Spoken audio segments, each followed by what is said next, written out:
नमस्कार, मैं डॉक्टर अभिजीत फुलाड़ी, अस्थि रोग विशेषज्ञ, स्वामी विवेकानंद मेडिकल मिशन यहाँ पे विगत 1 दशक से ज़्यादा समय से अटैच्ड हूँ।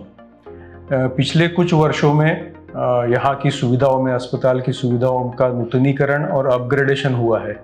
बताने में गर्व होता है कि यहाँ पे हम अभी तक 200 से 300 से ज़्यादा घुटना प्रत्यारोपण की सर्जरी कर चुके हैं और वो भी सफलतापूर्वक।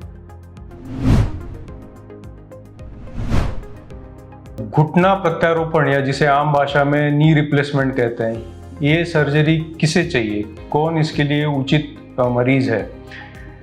इसका एक आम तौर पे सामान्य समाज में ऐसा विचार है कि ये घुटना घिसने की वजह से ये जॉइंट रिप्लेसमेंट सर्जरी लगती है, जो कि एक हद तक सही भी है। जॉइंट रिप्लेसमेंट सर्जरी उन व्यक्तियों को लगती है जिसमें उम्र के हिसाब से जिनका जोड़ पूरी तरह से खराब हो चुका है, पीड़ादायक उनका जोड़ है, सारे तरह की इलाज उनका हो चुका है, जैसे कि दवाइयाँ हो चुकी है, इंजेक्शन्स हो चुके हैं, फिजियोथेरेपी के अलग अलग प्रकार से उन्हें कोई भी आराम नहीं पड़ रहा है। ऐसी स्थिति में उनको जॉइंट रिप्लेसमेंट सर्जरी करने से फ़ायदा होने की संभावना बढ़ जाती है। सिर्फ उम्र के हिसाब से ही ये जॉइंट रिप्लेसमेंट सर्जरी लगती है ऐसा नहीं है।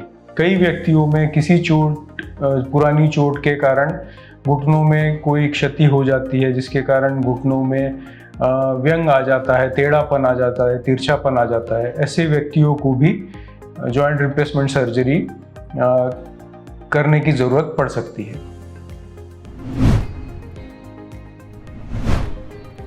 जॉइंट रिप्लेसमेंट सर्जरी एक बड़ी सर्जरी है और इससे बहुत अच्छा फ़ायदा भी होता है, पर इसकी ऑपरेशन की सफलता के कुछ मानक हैं। इसको हम 3 मुद्दों पर तय करेंगे। एक होता है उचित पेशेंट या उचित मरीज का चयन। किस मरीज को सही तरीके से जॉइंट रिप्लेसमेंट की ज़रूरत है और उन्हें फ़ायदा होगा, ये अगर आपके डॉक्टर ने सही पहचाना या सही तरीके से उसका चयन हुआ तो आपके ऑपरेशन से फ़ायदा होने की संभावना बहुत बढ़ जाती है। दूसरा होता है ऑपरेशन। ऑपरेशन अगर सटीक तरीके से हो जाए, सारी सुविधाएं वहाँ पे उपलब्ध हो, तो इसकी सफलता के संभावनाएं बढ़ जाती है। और तीसरा और अंतिम उसका पड़ाव रहेगा ऑपरेशन की सफलता का, वो रहेगा फिजियोथेरेपी यानी व्यायाम करना। ये तीनों चीज़ें अगर सही तरीके से हो पाए तो इसका सफलता का 100% प्रमाण रहेगा। अब एक चीज़ आगे बढ़ने के पहले मैं आपको बता दूं कि जॉइंट रिप्लेसमेंट सर्जरी ये एकमात्र ऑपरेशन नहीं है आर्थराइटिस के लिए या जोड़ों के दर्द के लिए। बिना जॉइंट रिप्लेसमेंट किए हुए भी कुछ अन्य सर्जरियां हैं, ऑपरेशन है जो इसमें किए जा सकते हैं। और इसीलिए मैंने जैसे कहा कि इसलिए इस घुटना प्रत्यारोपण के लिए उचित पेशेंट का चयन ये बेहद ज़रूरी है। अगर मुझे लगता है कि आपको जॉइंट रिप्लेसमेंट की अपेक्षा बिना जॉइंट रिप्लेसमेंट वाला जो ऑपरेशन कहता है, जिसमें अलग अलग तरह की ऑस्टियोटोमी आती है, वो अगर आपके लिए उचित है तो आपको इससे ज़्यादा फायदा हो सकता है।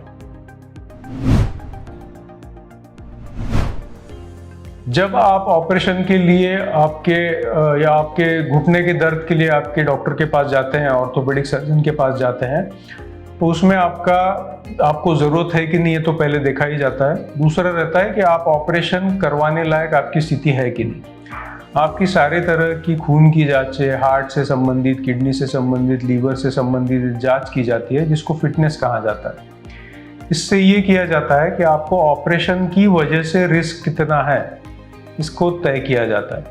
अगर ये ऑपरेशन की वजह से रिस्क बहुत ज़्यादा है तो आपके डॉक्टर हमारे यहाँ के आपको बताएंगे कि ये आपके लिए उचित सर्जरी नहीं है। हालांकि अगर आपको ये ऑपरेशन करके फ़ायदा होने वाला है तो कम मात्रा में क्यों ना हो, थोड़ी रिस्क ली जा सकती है और ली जानी चाहिए।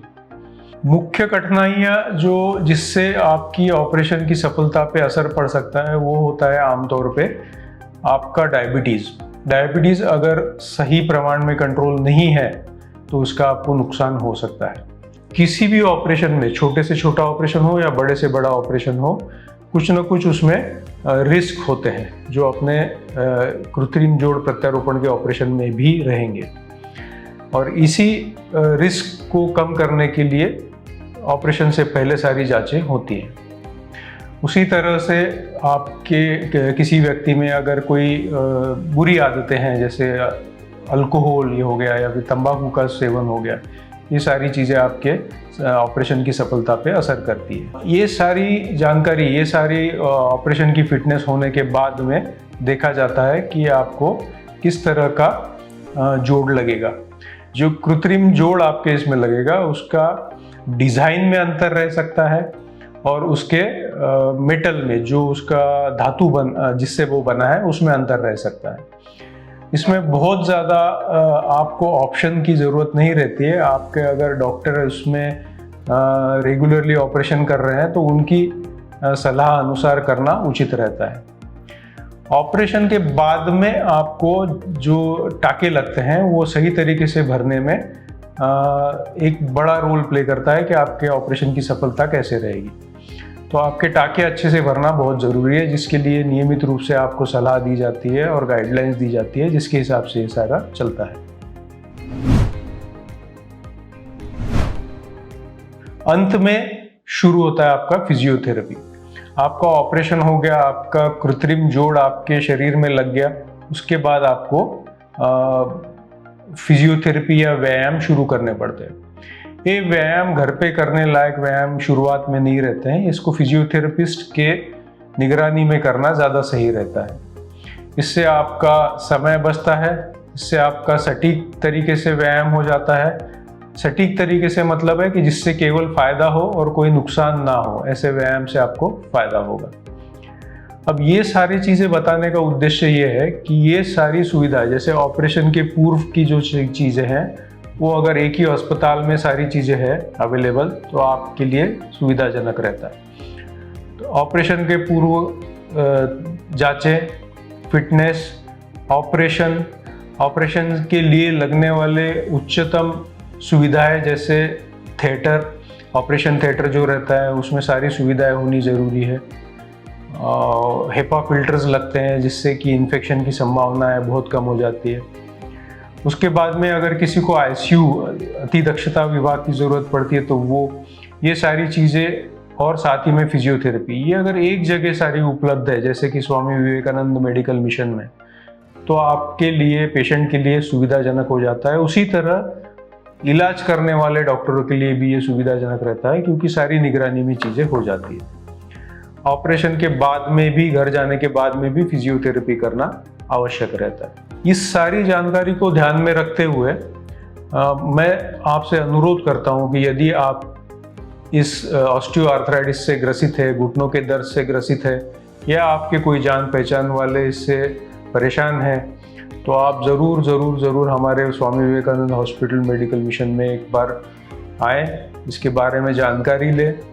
आपकी जनरल जानकारी जैसे मैंने दी है, पर विशेष रूप से हर एक पेशेंट से संबंधित जानकारी अलग रह सकती है, तो वो जानकारी के लिए स्वयं आप मिलें, ताकि हम इसको सही तरीके से पेशेंट को आराम दिलाने में इसकी मदद हो। धन्यवाद।